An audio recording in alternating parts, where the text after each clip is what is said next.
Hey everybody, welcome to This Board Game Life, episode number 98, titled Your FLGS. I am one of your fine hosts today. My name is Rob, and with me, as always, I got my good buddy Mark. Hey everybody, how's it going? There. Right here. Right here. On the right or on the left? I'm always on the right. Ew. Okay, yes. Anyway, this is a show about games, board games, card games, any kind of games, sometimes even video games, maybe. Speaking of video games, I saw that Bullet is out on Steam now. So you can get your... the card game? Yeah, the one that we played when I visited Bang the Bullet? No. Bullet symbol. Bullet Star. Bullet Heart, Bullet Star. Yeah, oh. Yeah. It's called Bullet Surge. I grabbed the demo of it the other day. So there's a free demo that you can play. So just thought I would mention that. So if you're waiting for your big bullet box to show up because you back that, then you might just want to get some Steam action going. But anyway, so there, we just talked about video games briefly. Although that was kind of like a segue into both, right? Because it's a board game and a video game. I'm going to have to check this out. I'm not a big Steam player, but... The price is right. For a change. Well, it's a demo, right? Yeah. It's just a demo of it. Okay. Yeah, it plays quick. No setup involved. Game comes out July 11th, so... Coming up soon. A little bit over a month. Or about, 4 weeks? 4.5 weeks. Anyway, this is the show about games, and if you want to see our content, literally see it with your eyes, you can go to YouTube, where Mark has put in a lot of work, and he's done a whole bunch of unboxings. There's some playthroughs, reviews. You can find this podcast on there in audio form. I think you just look at our logo or the thumbnail the entire time. But hey, you can do that. And make sure to like and subscribe if you go out there, because it's definitely something that'll help us out. Helps the algorithm give our content over to more folks. And so what have you been playing lately? I'm playing Fight with the Button to get the subscribe logo to pop up on the screen. I have not. Normally, I have a huge list of games. Yeah. I have been sick for the last 2 weeks. That's a doozy. And I'm convinced now that I have developed adult onset allergies, because I went to the clinic after like a week, and they're like, "Oh, there's nothing. You don't have anything." Blah blah blah. And I'm like, back. Hey, there's no frequent. There's no frequent user mileage discount program. Yeah, there's no points. Perks. No perks. Yeah, I can tell. To use in the clinic a lot. So I did get in. I've only played 2 games, which is like kills me to even say that. I've only played 2 games this last week. And so last Wednesday with my group, I played for the very first time A Feast for Odin. Very nice. Talk about brain hurt. There's like... Yeah. The amount of things that you got to choose to do is pretty crazy. And I am looking forward. Was there a feast of options? There was a feast of options. It was a cornucopia, if you will. Okay. Yeah, there was. I was like kind of at first just kind of lost, but I kind of ended up just like, okay, I'm just going to kind of do my thing. I'm going to try to just kind of, figure it out as I go. And there's a lot of things I didn't do. There's like, I don't know, 60, 70 something options or something like that you can pick on your turn. And you'll never do them all or anything, but it was a very interesting game. I can see how this is very popular. And I'm glad to have finally been able to play a game that is so highly regarded. So it was fun. I will definitely plan to play that one again. Yeah, it definitely needs, it's definitely one of those where repeated plays makes it more enjoyable, because, Yes. yeah, you're just not trying to wrap your head around, wait, what are the 14 things I can do again? Exactly. Yeah. So, and then last night I got to play Finspan again. So that's if you're familiar with the Wingspan um, family of games, Finspan is the latest in its fish, and had a good time playing it. I think even though Wingspan was such a good game, I personally I think Wormspan is my number one favorite to play of the three, Mhm. and just because I really like the way they handled resources. I really didn't like the bird feeder, and you can take resources from the bird feeder, but I don't know. I can't tell you how many times I needed certain things that were not on the bird feeder, and at the time there was too many options that you couldn't re-roll all the dice. So I was annoyed by that, and I like what Wormspan did to allow you to move through a cave and get the resources you need and pick what you wanted. Finspan, I think, is my second favorite.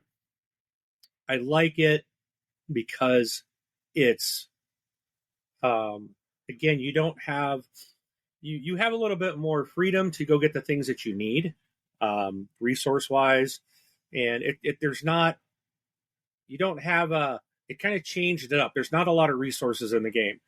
You've got like eggs, young fish, schools of fish, but there's other ways to like place your cards out in your lake by consuming other fish or using your cards as like a resource to play some fish and stuff like that. So it's not as long. You can typically, if everyone knows how to play, you can play it in about an hour. So it's a lighter version of that kind of formula.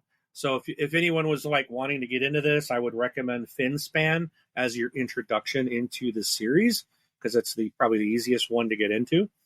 But again, the birds is really cool, and I mean, no knock on that. It's just personal preference. I dragons, fish, then birds.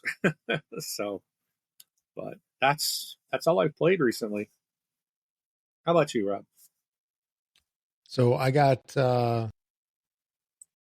one thing played, and that was Ruins. So this is a new game, just hot off the presses, hot off the Kickstarter presses from Allplay, and it arrived the other day. So I broke it out, and this is a game that comes in there. It Yeah, there we go. arrived today. Oh, It very arrived nice. today, Rob. Don't lie. Perfect timing. So You you got it can, last week, yeah. yeah, so you can do the like the modeling, like on Price is Ooh. Right. Yeah, Ah. exactly. Dun, dun, dun, dun, dun. Mhm. Sorry to But distract. oh no problem. Anyway, so this is a game that I backed some time ago. It was Kickstarter 4 games in that small box format, which is nice. I definitely do appreciate having a game that's 4 inches square. I don't think it's 5 inches Yeah, you're probably right. square. Yeah. So that is, a lot more shelf friendly than something like, a Vital Lacerda game from Eagle Griffin, which is like a massive box on the shelf. But so I got this one out, and then I don't know if I totally forgot about this, but as I was going through it, it reminded me of something. I'm like, what the heck is this? It's very similar. And but then it hit me where there was a game that came out in 2017 from John D. Clare, called Custom Heroes. And this is a game that I got introduced to at Gen Con. They had what was it? Like, I think it might have been their 50th anniversary. What was Gen Con last year? Was that 55th I don't year or know. something like that? Anyway, let's see. When is that? When was I'm just curious. Yeah, the 50th anniversary was 2017. Okay. Yeah, that was a crazy time to visit. That was like the first time they sold out. They had this crazy button treasure hunt for buttons, like the pins that kids love. And so we did like 40,000 steps in one day. But in addition to that, went to AEG Big Game Night on Friday, and Custom Heroes was one of the games that they were teaching that night. So, of course, after getting taught it, we all loved it. The kids loved it. So I had to get a copy. And our friend Jay, he was there also with his girls. So they actually got their own copy because the kids loved it. It was very well received. So Ruins is actually kind of like Custom Heroes 2, version 2.0, rethemed. So it's not the exact same game. It is very similar. Very similar card crafting system. It does. Custom Heroes had, like anime kind of heroes that you were upgrading. They went away from that whole anime thing and they went in Ruins, I guess. But anyway, so this is a card shedding game where you are holding a hand of cards numbered 1 through 10. And what you're looking to do is to shed your cards and be the first one out.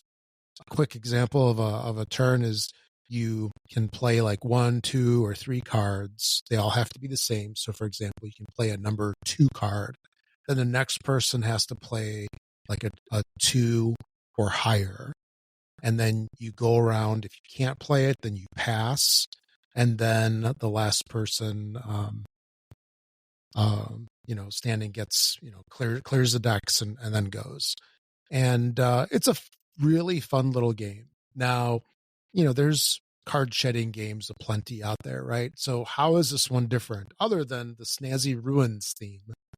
It has the ability to have these, I'll call them card power-ups. So they are these clear plastic cards that you can buy from a market in the center of the table, and then you can upgrade your cards. You can do various things like increase the value of your card, have that card count as 2 cards. There's a couple of different things you can do. So it's a very quick playing game, very fun. It's adaptable to a large audience, right? Old and young alike will enjoy this game.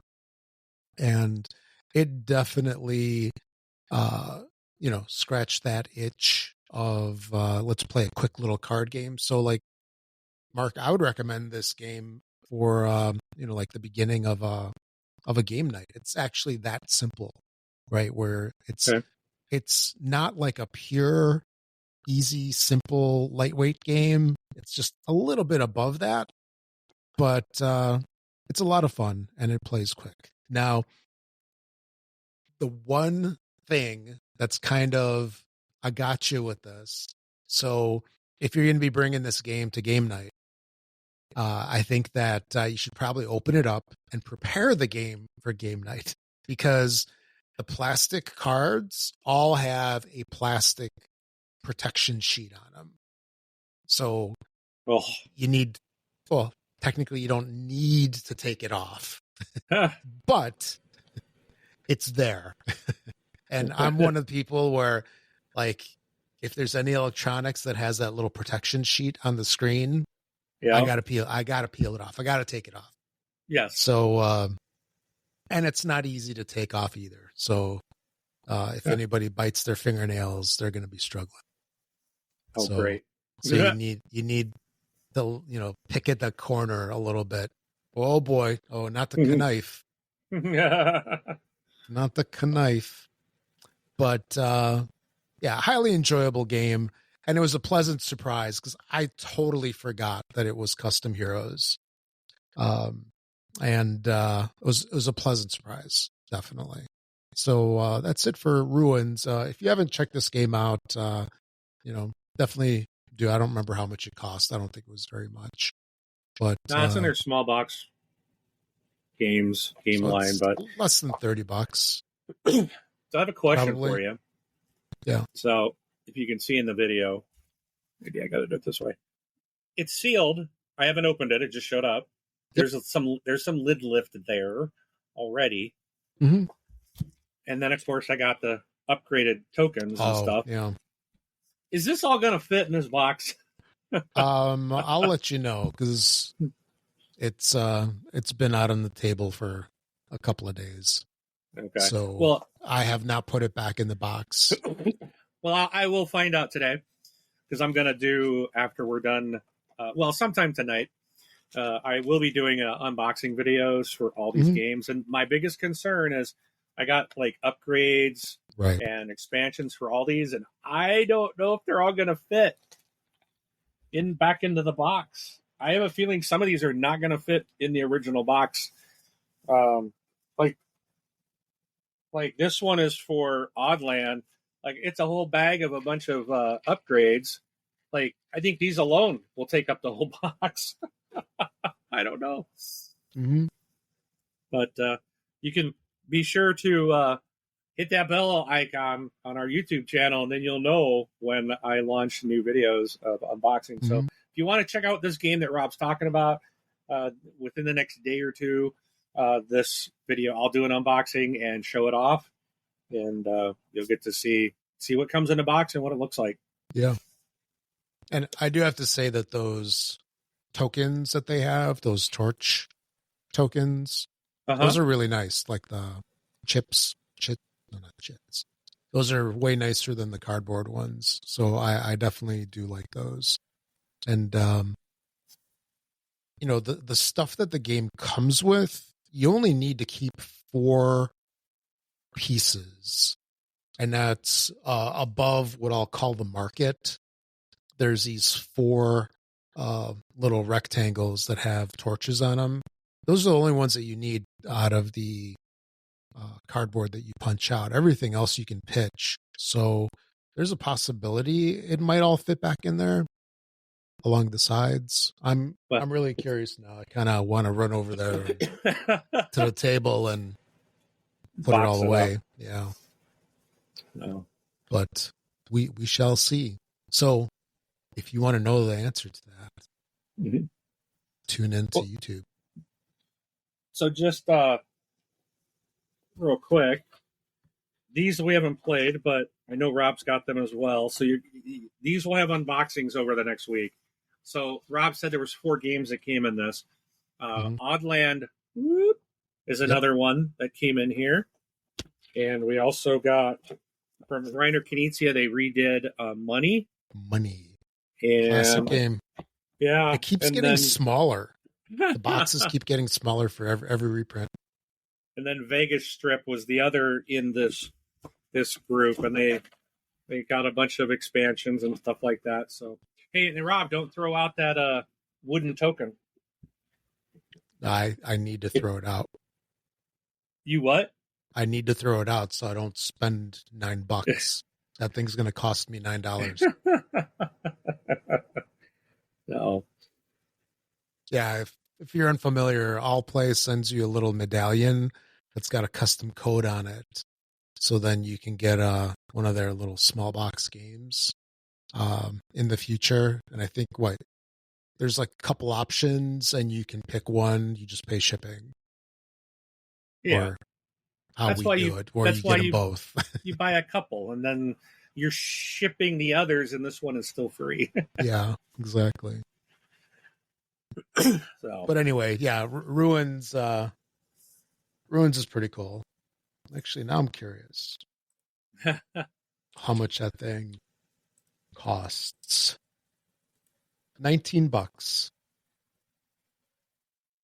Yeah, they're not expensive, so, and they don't take up a ton of shelf space, and it plays 2 to 5 people in 30 minutes. So I am planning to take this. I do want to So tonight I will get it all prepped and ready. This is the one of the 4 that I was really looking forward to. Mm-hmm. It's a good one. And I'm going to take this with me to game night tomorrow night. So I'll do a playthrough or a run through tonight to learn it, get it all ready to go. Nice. It gets the Rob thumbs up, by the way. Cool. Yeah, so the game's $19, and then the upgrade, which has the torch chips, and then there's 6 little squares. That's $10. So $29 altogether. And then now I'm curious. Now you're curious about what? Custom Heroes. How much is that game? Can you even get that anymore? Or is it out of print? That's a good question. Let's see. I'm searching on AEG's store. Because this game did come out, 7-8 years ago. Yeah, it's not in their store. So it's probably out of print. Yeah, it's like it's just interesting. Like, you never know when something might go out of print. Something, especially by AEG. Like, they might have it for a while, but it's by a known designer who makes really good stuff. But if although he was the new guy back then. Oh yeah, back in the day, yeah.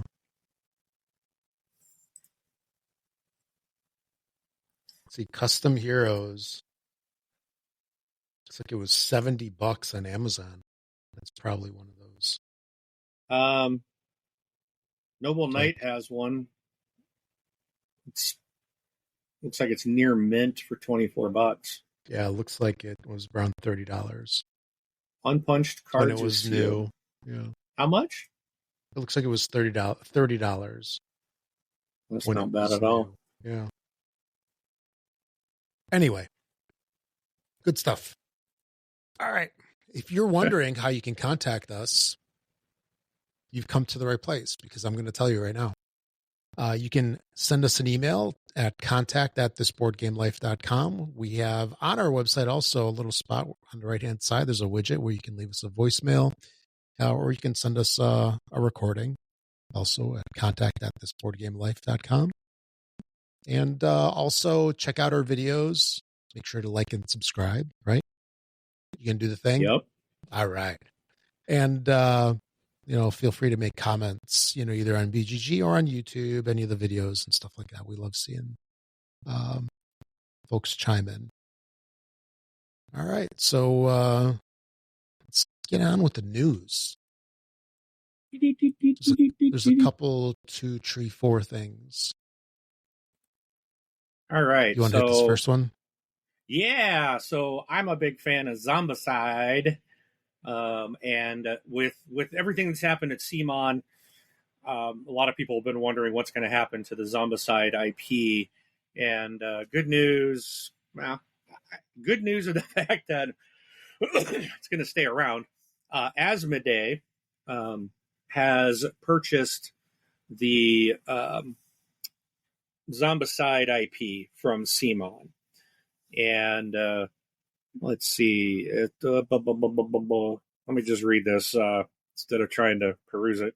So, financially troubled board game publisher CMON has sold its flagship IP Zombicide to Asmodee, stripping the company of a series which has raised more than $40 million on Kickstarter since its 2012 launch. So it's raised over $40 million in 13 years. That's crazy. Yep. So let's see. They said they sold more than well, trying to think. So here we go. So that alone in 13 years was 40 million, and CMON is struggling. Yeah. Is there a big CMON yacht out there or something like that? Oh, probably. Yep. So Asmodee CEO Thomas Kogler said, "We're proud the iconic Zombicide EP further strengthens our tabletop games portfolio and allows us to reinforce our presence in key geographies. Can't wait for the team to get to work at what's coming next for this fantastic IP." So that tells me there's more to come. So, yeah. And 2 weeks ago, Kogler had said that Asmodee's plans to reignite its strategy of buying up smaller board game publishers and distributors remained completely unchanged by the tariff volatility. Adding that uncertain times, in fact, present opportunities for strategic acquisitions. So, the thing I like about this is the fact that they are, we hear a lot, especially in the board game world, the tariffs this, the tariffs that, big evil orange man. But here's a company going, hey, this, it's an uncertain time, and that's a good time to, make strategic acquisitions. I like that Asmodee is looking forward as like, okay, how are we gonna? What can we do? Like, what can we do during this time instead of just crying about, oh, woe is me, and saying we got no money. So I like that. I like that. I think that means, to me, it tells me Zombicide's going to be in good hands, maybe with a company that's a little bit more financially responsible. And it sounds like there's going to be more coming. It's not just acquiring it and going to leave it stagnant. They're already planning to work on what's coming next. So cool. Thank you, Asmodee, for keeping a great franchise going. And then, what was this last one I had? So board game manufacturing giant Panda is expanding their production outside of China for the first time amid, again, U.S. tariffs upheaval. So the manufacturing company Panda, like I just said, they're launching a joint venture in Brazil to make board games. So Panda has manufactured more than 70 million board games from China since it was launched in 2007. They were like the one of the big names originally. Publishing with the little guy. Well, they handled companies from Asmodee, Stonemaier, and Leader Games to first-time creators launching their projects on Kickstarter or GameFound, like you mentioned, the small guy. So I think this is really good that, again, here's someone else that's like, all right, what can we do? Because the bad thing, I've always grew up learning, don't put all your eggs in one basket. And that's essentially what all these companies have done. It's like, well, where's the cheap labor?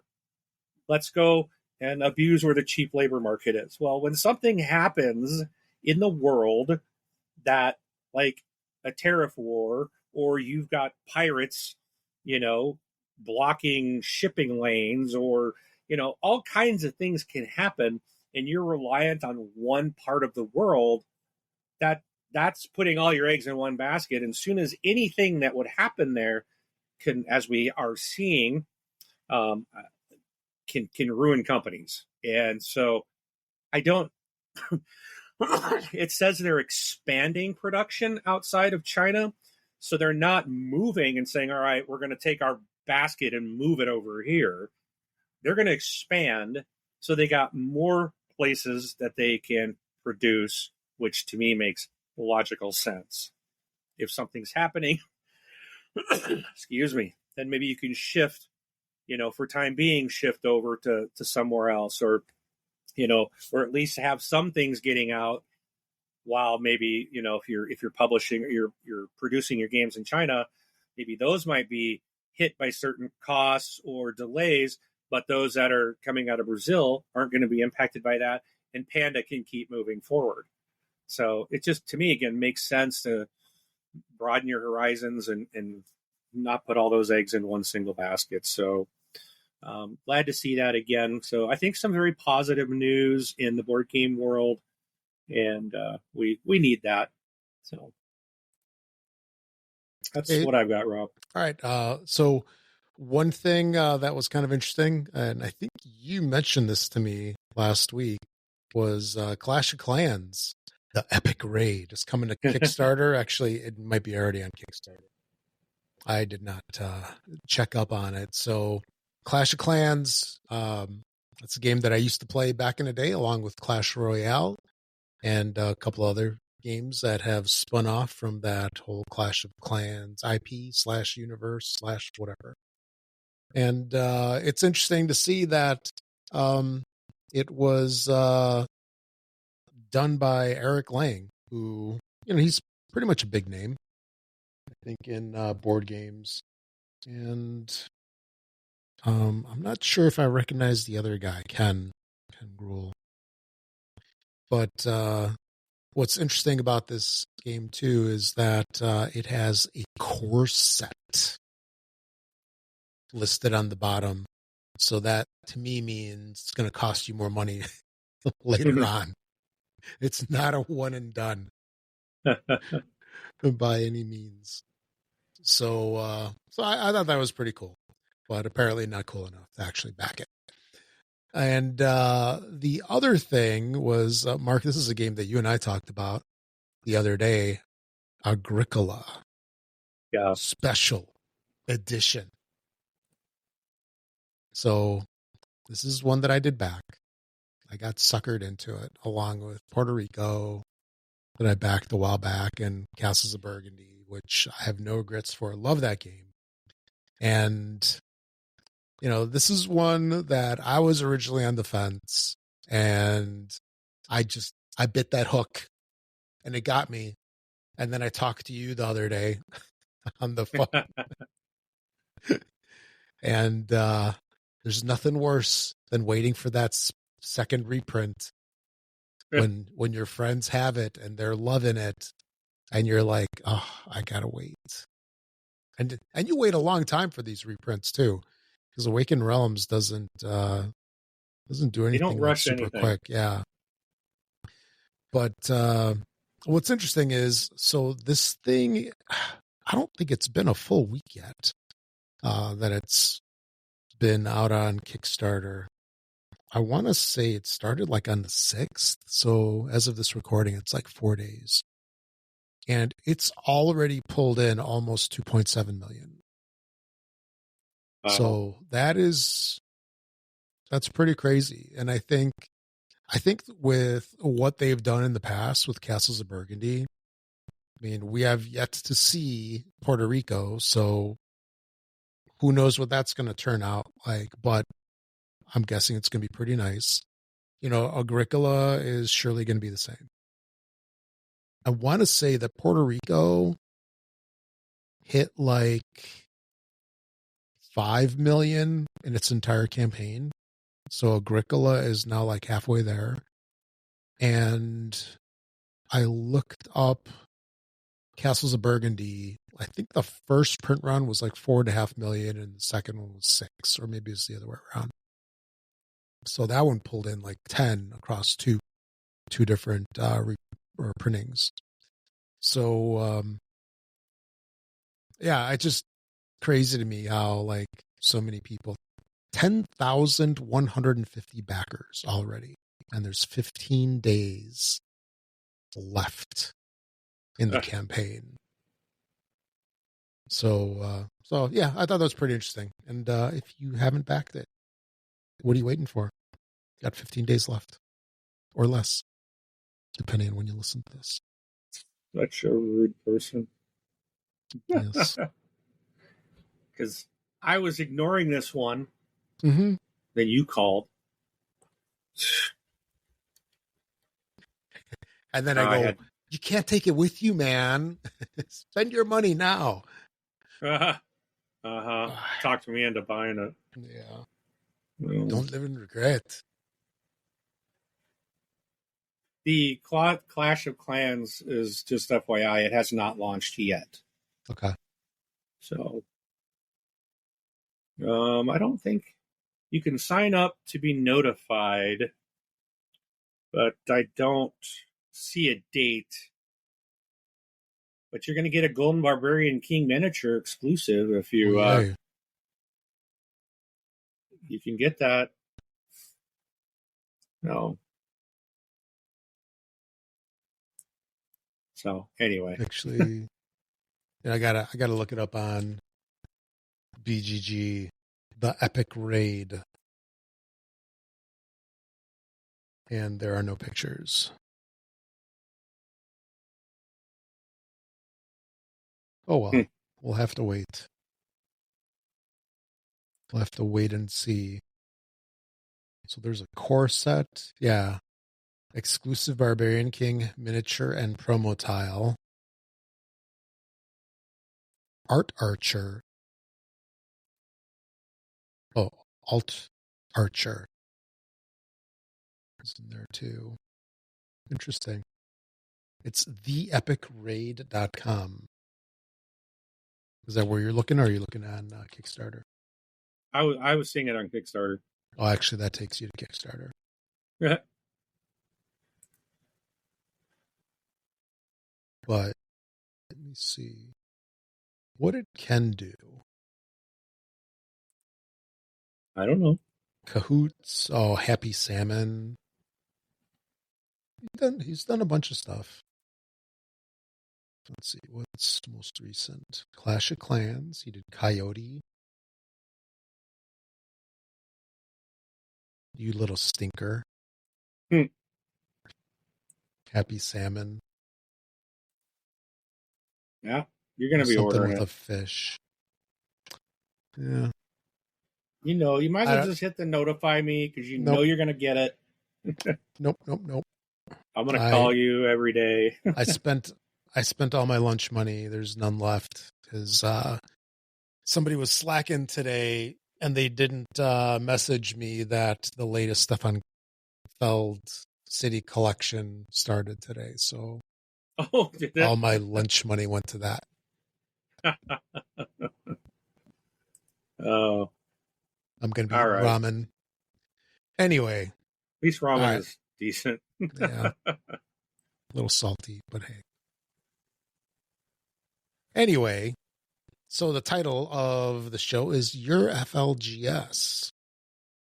And that'd be cool to talk about what makes a great FLGS.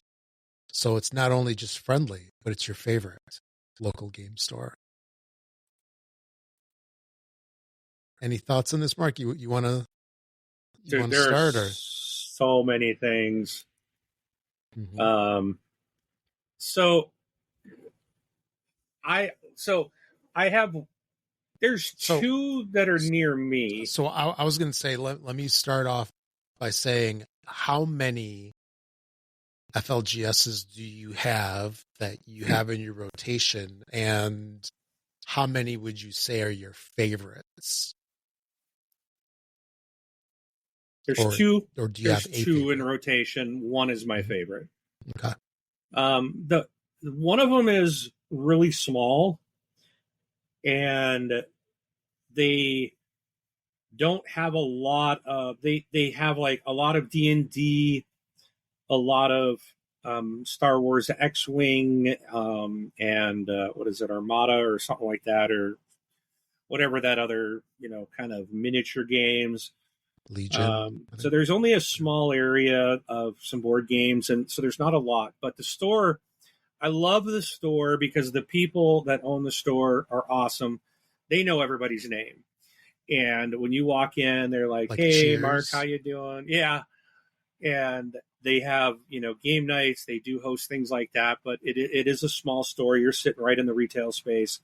They put up little tables and stuff, but it's fun. You can go in there to be shopping, and there's a game going on of like D&D or something like that. And it's just a really nice little cozy, fun store that's very focused on the neighborhood. They give back. They do a lot of things in the community, and I really like supporting them. Now, the other store I go to, because I live kind of right in the middle of these two, and because I live in the country, this is one north of me, one south of me. And so the one south of me is the one I just talked about.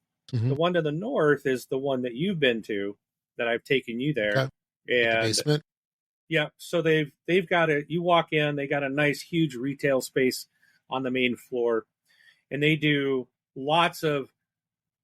there's a lot of like card-based stuff like Magic, Pokemon. They have a whole counter just full of like used cards that you can buy if you're looking for certain things. So they do a lot of cards.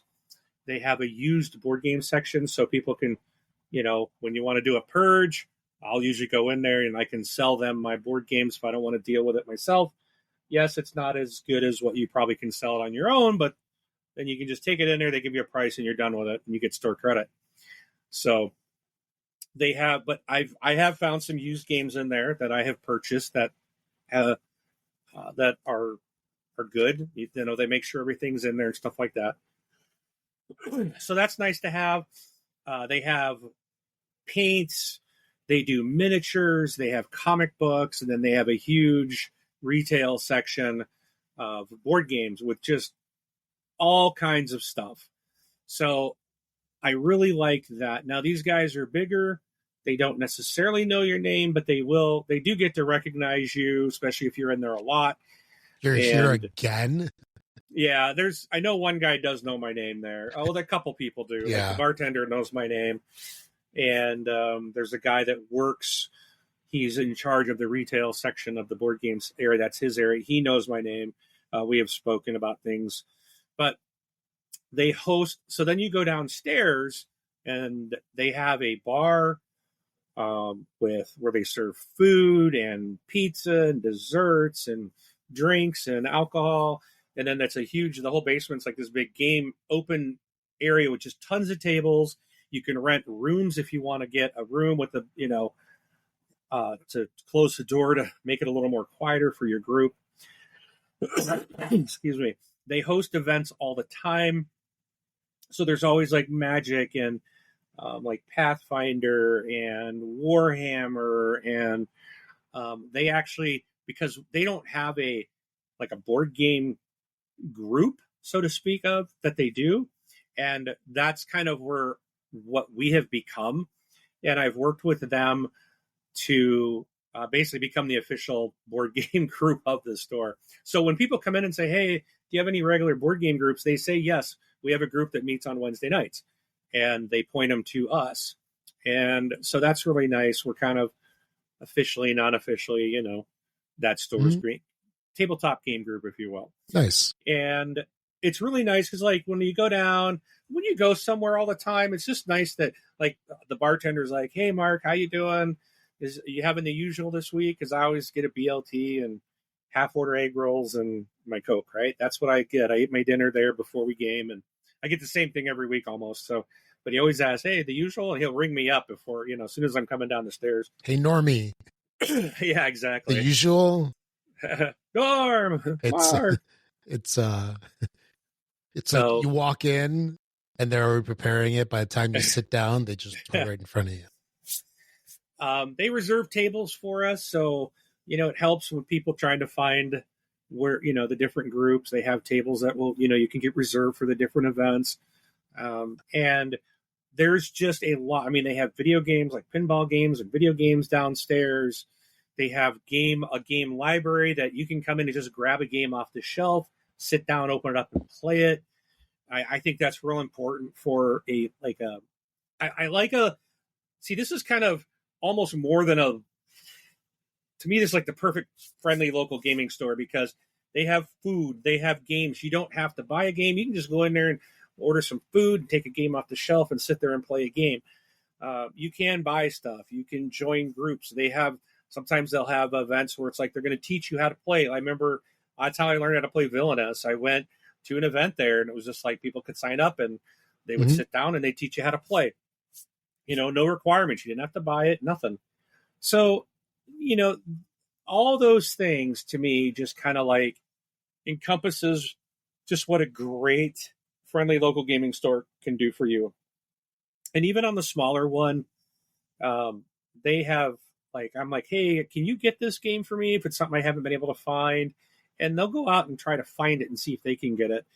And like through distribution? Yeah, through their distributor. Yeah. Okay. So, it's just taking care of your customer, getting to know your customer, greeting your customers, and just, and having, as much variety as you possibly can in the space that you have. It doesn't have to be a gigantic store.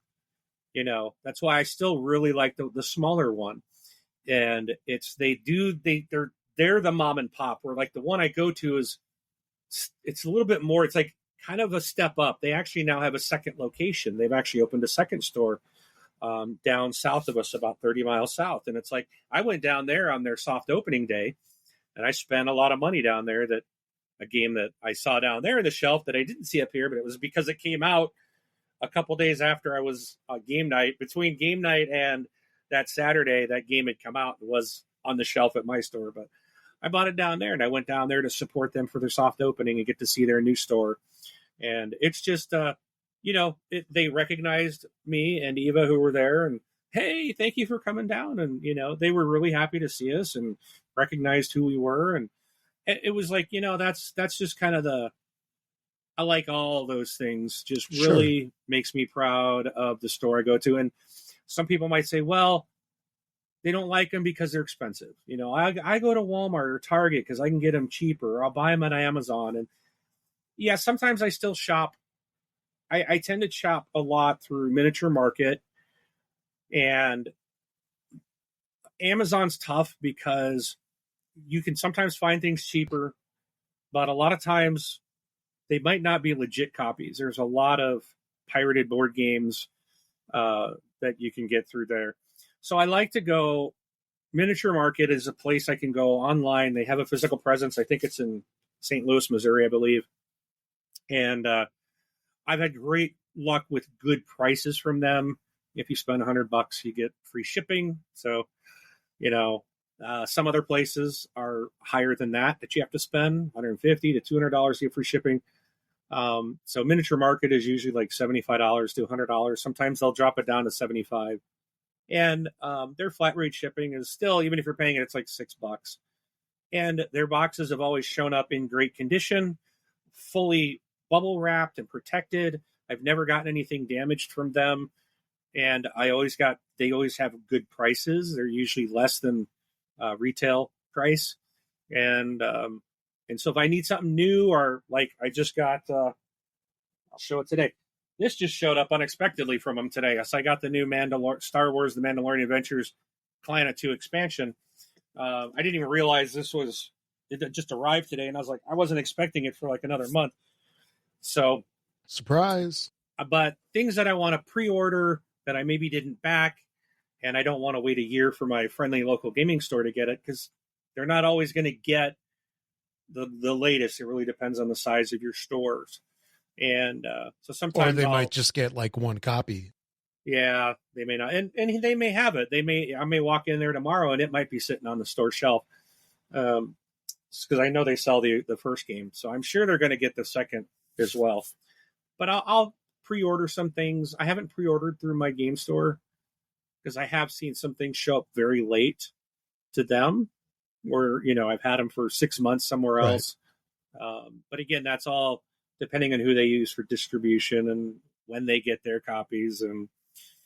But it's, so paying a higher price at the store, I don't mind, because I feel like, I'll pay a little extra because I'm supporting them. They're allowing me to come in every week with my group, take up space in their building.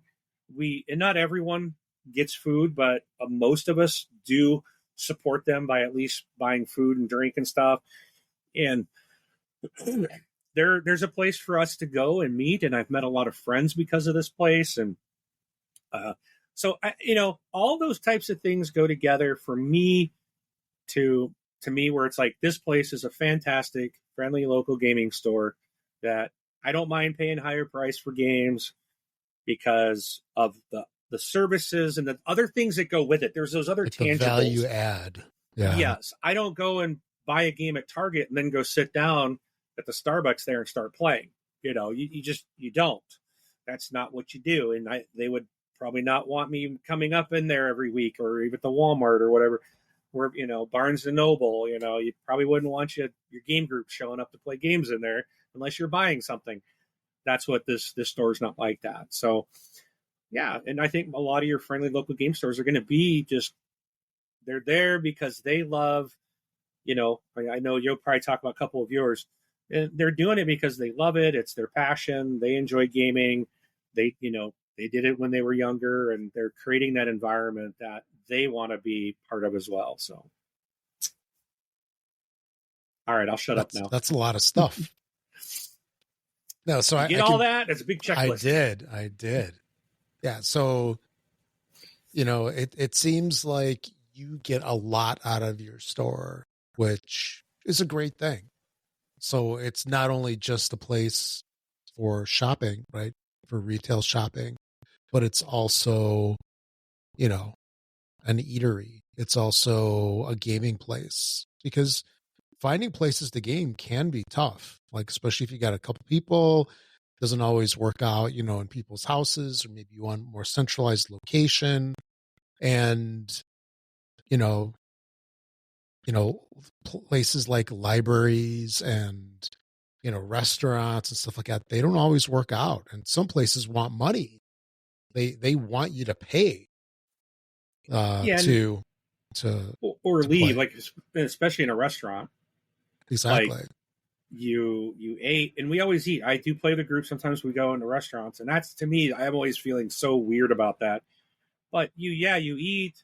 We always eat, and then we play, and we're sitting there for a couple of hours. And a lot of times, I'm like waiting for someday for the manager, like, "Hey, you guys need to leave. If you're not buying anything, the tables are for customers." Mm-hmm. Well, we were a customer, but did we overextend our stay? Right. It's like you were a So customer a half hour ago exactly and you where, stopped. yeah, and I mean, we've never gone anywhere that's been busy, like super packed. And I think if people were waiting on tables, we would probably just get up and leave. That we Sure. just wouldn't want to do that. So, I mean, we've never run into that, but I always feel like, yeah, they might want to kick us out. Yeah. So my list is a little bit different than yours. And in my area, I'm down to 2 stores. There were more. There was actually one that I used to frequent. It was down by where you used to live, right before you moved out of the area in Plainfield. And that one was a family place. It was nice. I even took my son over there a couple of times. We went, it was like a Pokemon day, which was interesting. So that was when he was like really little, maybe like 6, 7, 8, somewhere along those lines. And now that one's too far. So I haven't been there in years. But there was a chain of game stores called the Gaming Goat. So this is, I think in their heyday, they had like 75 stores. A whole bunch of them were here in the Chicago area because this is where they got their start. So there were 3 Gaming Goats that I used to make the rounds. Like whenever I was in the area, I would stop in there. And then there is this one other store in the northwestern suburbs that's been around for like over 40 years. It has stood the test of time, where you can see like most of the dudes that are over there, they've probably been coming there for 40 years, nonstop every week, playing their Warhammer, their miniatures games, whatever, their board games, Magic, etc. But I really don't take advantage of anything that the stores have other than their inventory. That I do take advantage of. And what is really important to me is a couple of things. Number one, selection. So the one store when you were out last year, I took you to 2 stores. Yeah. So one of them is X Gaming Goat now, and then there's the other store, the Blue Store. The Blue Store was awesome. Yes. So I like them for different reasons, and I'll go into what I think is special out of each store. So first of all, we'll go with the Blue Store. So that one has a little bit of everything. They have a huge selection of everything.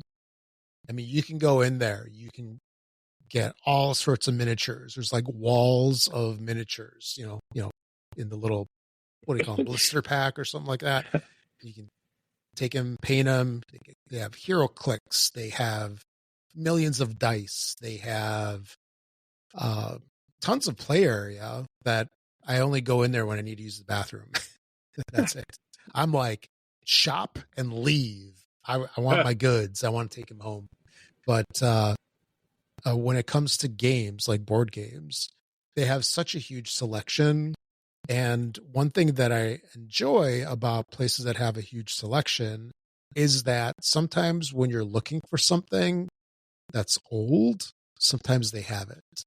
And when I travel for work, for example, I'll usually hit local game stores in the area and I'll see what they have. And so I'm always looking for that treasure that's been, dusty, sitting on the shelf for years that, nobody locally cares about, but you've never been able to find.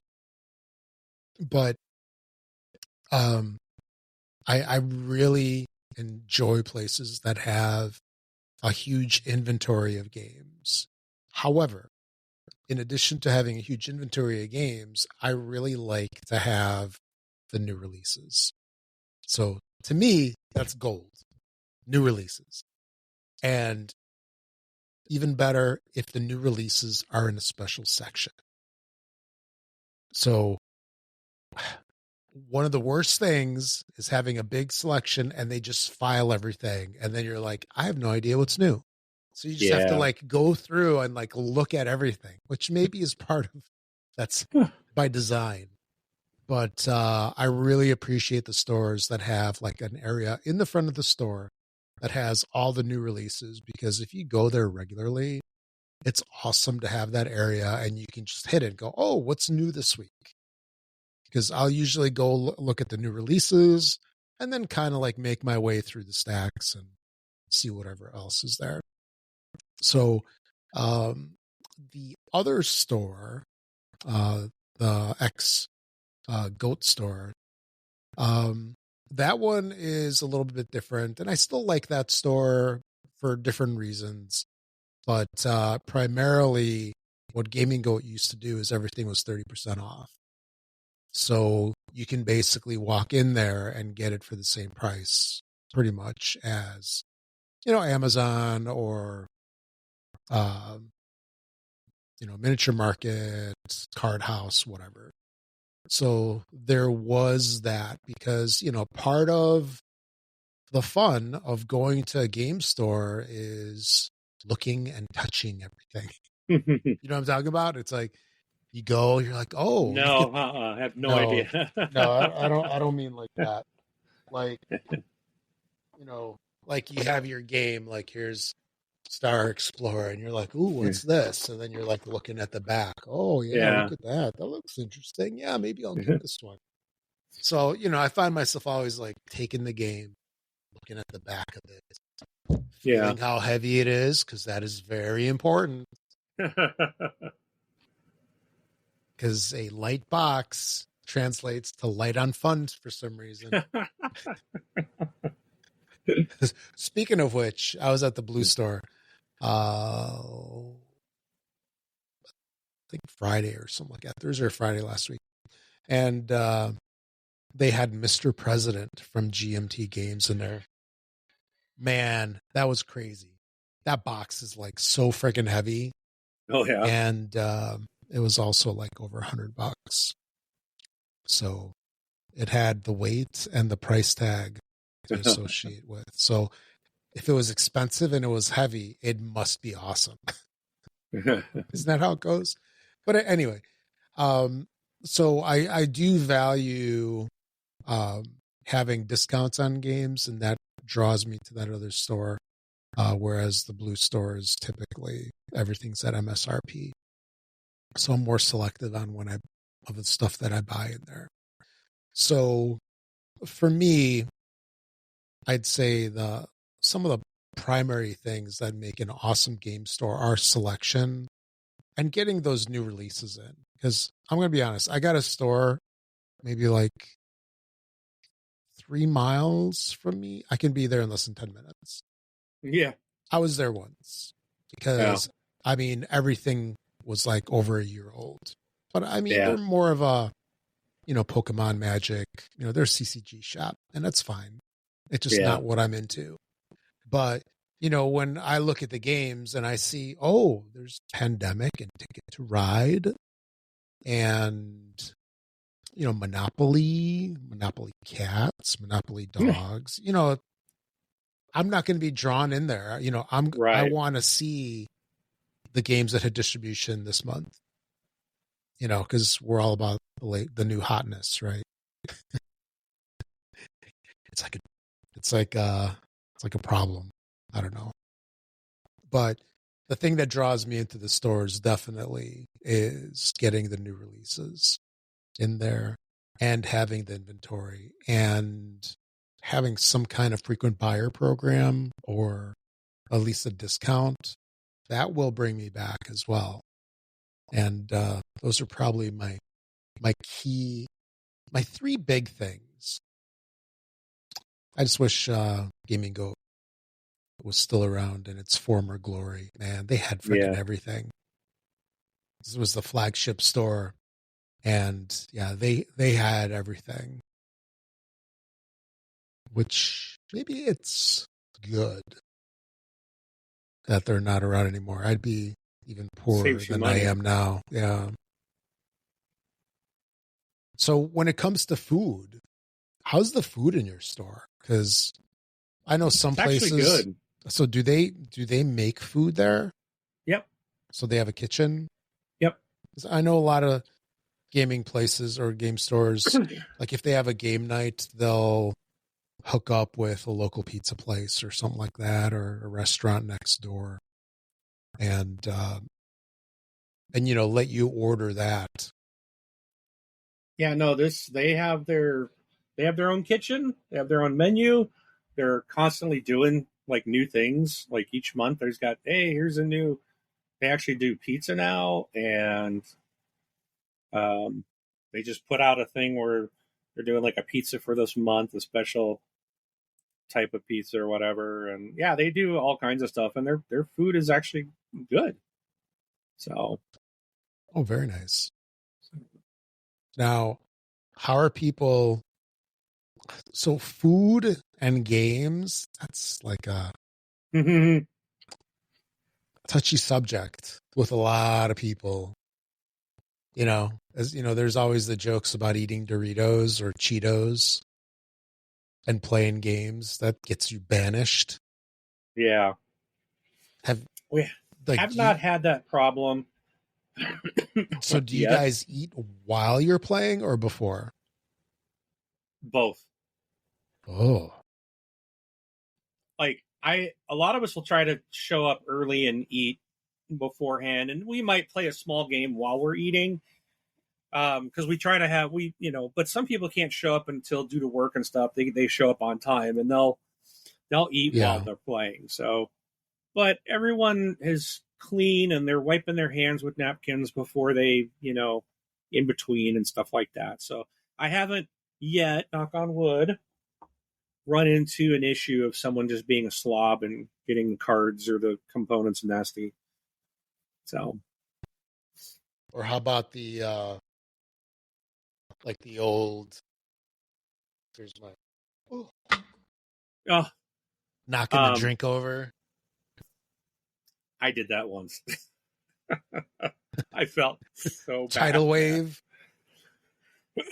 I felt so horrible. I knocked the drink. But we had, we were crammed into this table. We had too many people, and everyone had their drinks and stuff around. And then it's like, you're trying to do this. And I just hit mine and knocked it over. And so I try to be very careful. But where I'm at, we have big bar mugs. They're like big beer mugs that we get our drinks in. So if I hit it, it ain't topping over. So it's a big, heavy mug. Oh, you'd hope not.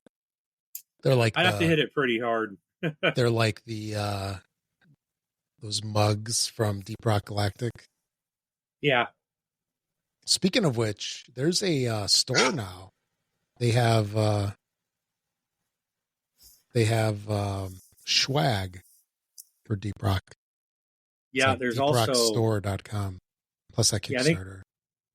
On Kickstarter. No, there's an actual store that they have. Well, I saw something on Kickstarter. Yeah, it was mugs. But there was something again. It just popped up the other day. Mm-hmm. I saw something about Deep Rock Galactic, and it was swag. Yeah. Probably deeprockstore.com. Anyway. But yeah, another thing that's really important is knowledgeable staff too, because not that I ask a whole lot of questions, but like once in a while I'll ask something like, "Hey, like, okay." The main thing that I asked probably within the last couple of weeks was, "Hey, have you guys seen Moon Colony Bloodbath yet?" And unfortunately, the response that I got was, "Huh? What's that?" I'm like, "Okay." But not everybody's going to be up on the latest games, although it is Rio Grande and Donald X Vaccarino, big names in both. But still, I've never seen that one in retail yet. I bet it's out of print already. There's going to be another wave. Sure, I didn't either. Yeah, that one was that was a pre-order for me. Yeah, so they probably had their initial print run just sell out immediately, I'm guessing. And I just kind of like segueing just briefly. I was expecting to see that one on the Spiel des Jahres, and it wasn't on there. Oh well. Nope. Yep. But anyway, yeah. So I would say, like, combining our lists all together, I think selection, game space, playing, if they do food or they supply food, that's important if you're playing locally. Selection, new releases is probably a big one, because I think both of us like to walk through the merchandise and see what they have. And the new stuff is a lot more interesting than, hey, here's a version of Catan. Sorry, Catan doesn't do it for me after all these years. But yeah, there's that. And then, friendly staff. Right? That's a big one for you. Yeah, because how important do you think it is if they know you on a first name basis? Is that show you have a problem? Because there's a guy at the Blue Store that knows me.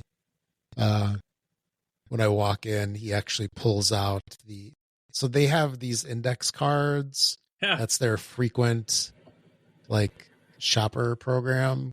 Yeah. And they have them in this like file cabinet. Think of like back in the old days when you went to the library and you looked up the books in the card catalog. It's like one of those things. And I walk in the store and he pulls my card out. I don't always buy something though. So sometimes he has to put it away. Card out. I know. Yeah, I don't think it's important. I mean, it's not important, but I think it's nice that they do remember you. It's friendly. Yeah. Yeah. It doesn't signal. It does not signal that you have a board game problem or a shopping problem. They love people with like quote board game problem because they don't see it as a problem. It's like, you're my number one customer. Exactly. So. Yes. And having access to new stuff. I mean, my store does get new content. I mean, I bought Dragon Eclipse when it hit retail brand new. So, sure. And like I said, this Mandalorian will probably be sitting on the shelf when I go in there tomorrow. But there are things that, like, I have not seen Moon Colony there. There are some things that I have not seen there. So that's why a lot of times, if I know there's something I really want when it comes out, I'll pre-order somewhere, from somewhere else. But every time I go in there, I look in their shelves, and I buy quite frequently. I'll even pick up older stuff, like I got to play A Feast for Odin, so maybe I'll pick that up. I know they have that on the shelf. Maybe I'll end up picking it up, and I'll just get it from them. So, and there are things that are newer that will surprise me that I'm like, oh, I didn't pre-order it. And, oh, look, here it is. Let me grab it. So, yeah, they got to have new stuff. That you've got to have that as well.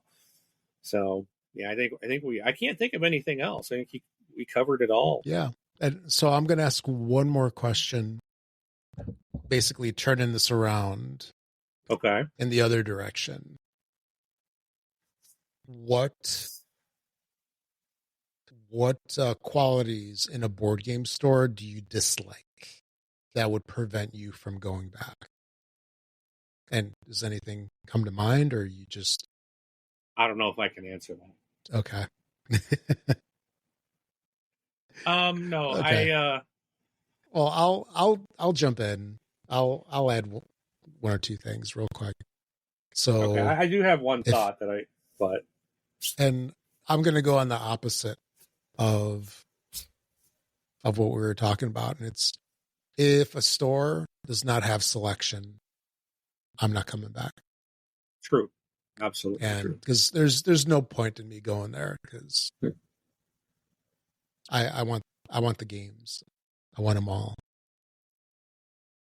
Yes. To fill these shelves back here.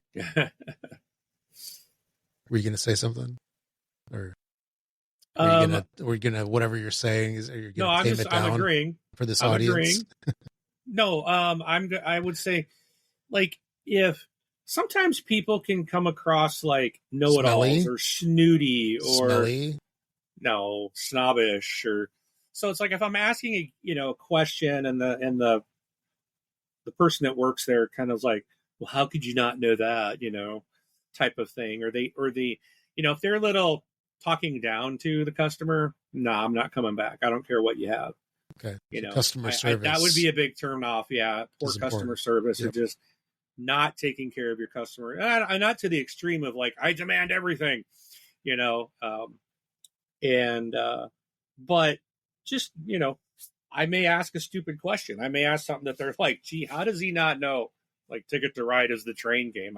You come in, well, I heard about the train game, what is it? And if you're going to be like, well, there's 800,000 train games. How am I supposed to know what you're talking about? Blah, blah, blah, yeah. blah. I'm like, dude, be nice. Like, oh, well, then recognize, hey, here's someone new. Yeah, let's help them out. Sure. Oh, you might be talking about Ticket to Ride or Railways, and go take them. And this store, my main store, does that. I watched one of the guys in there do that one day, and he goes around and he like, this, you might like this, or you might like this, or here's how this plays, and talks about that to try to help them make a smart purchasing decision, or maybe they didn't purchase anything. But that's, if you don't have that, if you're going to just be kind of rude and go, they're on that back wall, you'll find them. Whatever. I'm going to walk right out the front door. Like, if you can't help me. So. And I would add also location. That's another thing. If it's a pain in the ass to get to, or if there's no parking.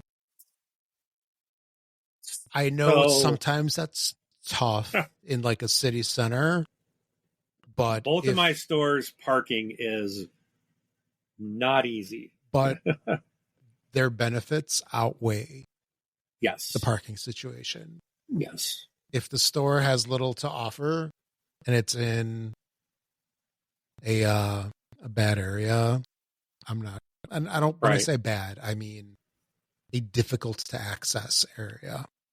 So yeah, that the I'm blue not going store, there. I'd go there. I'd probably be in there every week.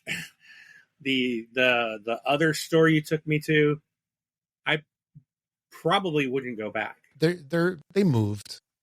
Yeah, it just seemed like they were not a hard to get to place, but like they were hidden. Like you I don't think you'd know about it unless you were actively seeking that place out. Yeah. And they were small enough that I'm like, I just go to the blue store. Like, that's kind of like, yeah. And I know why you went there, and I agree with why you went there, because they get the new stuff and have the discounts. And so, but yeah, it's not a huge selection, but they would get new stuff regularly, and it was 30% off. That was the draw. And it was Kickstarter editions usually too. Which, so, but outside of that, they were lacking like everything else, I think. Yeah. So maybe not. Yeah. I'm not trying to pick on your store. I'm sorry. No. You're going to make it cry. But anyway, so... Well, that's okay, because we're done anyways, right? Yeah. No, that was a cool little look into friendly local game stores, or your favorite local game store, whichever way you want to look at it, or your favorite friendly, your FLGS. Sounds like a Sesame Street character. Yeah. Anyway. All right, so that's about it for episode 98. Yeah.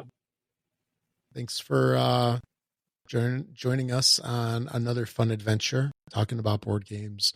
Hopefully you got some entertainment out of it, and we'd like to hear what you think about what your favorite friendly local game store is, what it has.